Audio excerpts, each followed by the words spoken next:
আসসালামু আলাইকুম, welcome back to my channel. আজ আবারও চলে এসেছি আপনাদের জন্য আরও একটা নতুন রেসিপি নিয়ে। আজ আপনাদেরকে বানিয়ে দেখাবো ঢ্যাঁড়স বা ভেন্ডি দিয়ে কাতলা মাছের তরকারি। দারুণ মজাদার একটা রেসিপি আজকের আপনাদের সঙ্গে শেয়ার করতে চলেছি। আশা করছি এই রেসিপিটাও আপনাদের খুব বেশি ভালো লাগবে। তো চলুন রেসিপিটা শুরু করা যাক। তো এই রেসিপিটা বানানোর জন্য আমি এখানে ভেন্ডি নিয়ে নিয়েছি বা ঢ্যাঁড়স নিয়ে নিয়েছি। এবার ঢ্যাঁড়সটা খুব ভালো করে কেটে নেব। যতক্ষণ ওইদিকে ঢ্যাঁড়সটা কাটা হচ্ছে চলুন ততক্ষণে মাছটা ভেজে নেওয়া যাক। তো মাছটা আমি লবণ আর হলুদ দিয়ে আগে থেকেই মাখিয়ে রেখেছিলাম। এবার মাছটা ভেজে নেব। তো তার জন্য আমি গ্যাসের মধ্যে কড়া বসিয়ে দিয়েছি।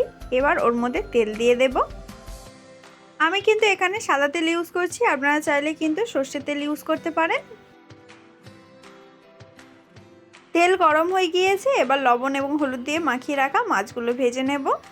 তো একটা একটা করে মাছগুলো দিয়ে দিচ্ছি। তো আমি এখানে 4 পিস মাছ নিয়ে আজকে রেসিপিটা বানাবো।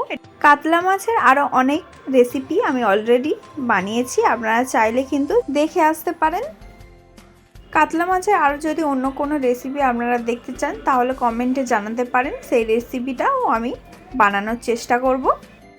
তো এইদিকে মাছগুলো আমি উল্টে পাল্টে লাল লাল করে ভেজে নিচ্ছি।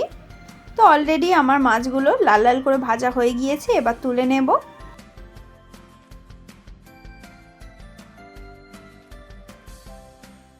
এবার এই তেলের মধ্যে ঢ্যাঁড়সগুলোও ভেজে নেব। ঢ্যাঁড়সগুলো কিন্তু আমি গোটা গোটাই রেখেছি, আমি কিন্তু কাটিনি ঢ্যাঁড়সগুলো। তো এবার ঢ্যাঁড়সগুলো আমি ভেজে নেব। এবার ঢ্যাঁড়সের মধ্যে স্বাদ অনুযায়ী লবণ দিয়ে দেব আর সামান্য পরিমাণে হলুদ গুঁড়ো দিয়ে দেব। এবার ঢ্যাঁড়সটা খুব ভালো করে হালকা লাল লাল করে ভেজে নিতে হবে।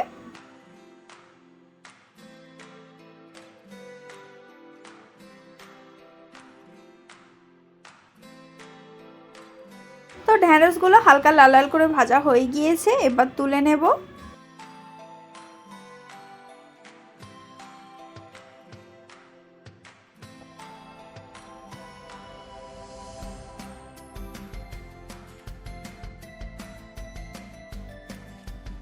এবার এই তেলের মধ্যে আলুগুলোও ভেজে নেব। আমি এখানে দুটো আলু পাতলা পাতলা করে কেটে দিয়ে দিলাম। এবার আলুগুলোও ভেজে নেব। এবার আলুর মধ্যে লবণ দিয়ে দেব এবং সামান্য পরিমাণে হলুদ গুঁড়ো দিয়ে দেব।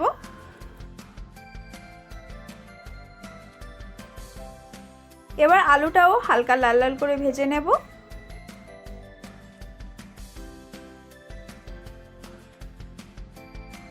তো আলুটাও হালকা লাল লাল করে ভাজা হয়ে গিয়েছে, এবার তুলে নেব। আলু ভাজা হয়ে গিয়েছে, ঢ্যাঁড়স ভাজাও হয়ে গিয়েছে। চলুন এবার মেন রান্নাটা বানানো যাক।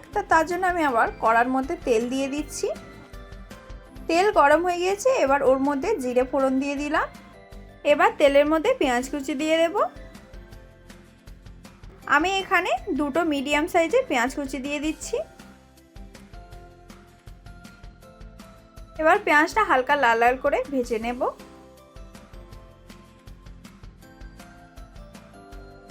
তো পেঁয়াজটা হালকা লাল লাল করে ভাজা হয়ে গিয়েছে, এবার বাকি মশলাগুলো ওর মধ্যে দিয়ে দেব। তো প্রথমে পেঁয়াজের মধ্যে আদা রসুন বাটা দিয়ে দেব। এখানে 1 চামচ আদা রসুন বাটা দিয়ে দিচ্ছি।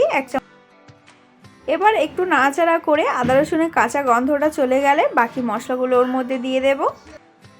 তো আদা রসুনের কাঁচা গন্ধটা চলে গিয়ে এবার ওর মধ্যে বাকি মশলাগুলো দিয়ে দিচ্ছি।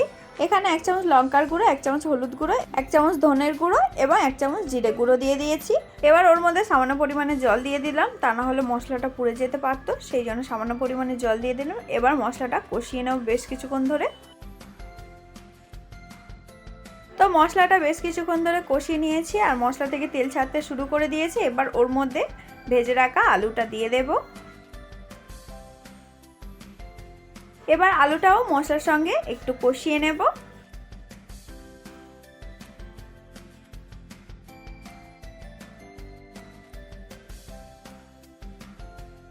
আলুটা বেশ কিছুক্ষণ কষিয়ে নিয়েছি, এবার ওর মধ্যে ঝোলের জন্য জল দিয়ে দেব।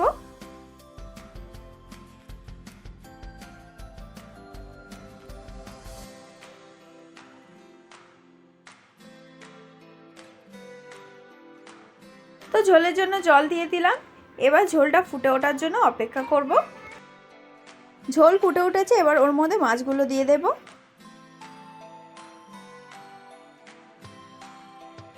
এবার ভেজে রাখা ঢ্যাঁড়সগুলোও দিয়ে দেব। তো ঢ্যাঁড়সগুলো দিয়ে দিলাম। এবার ঢাকনা দিয়ে দেব তরকারিটা হওয়ার জন্য।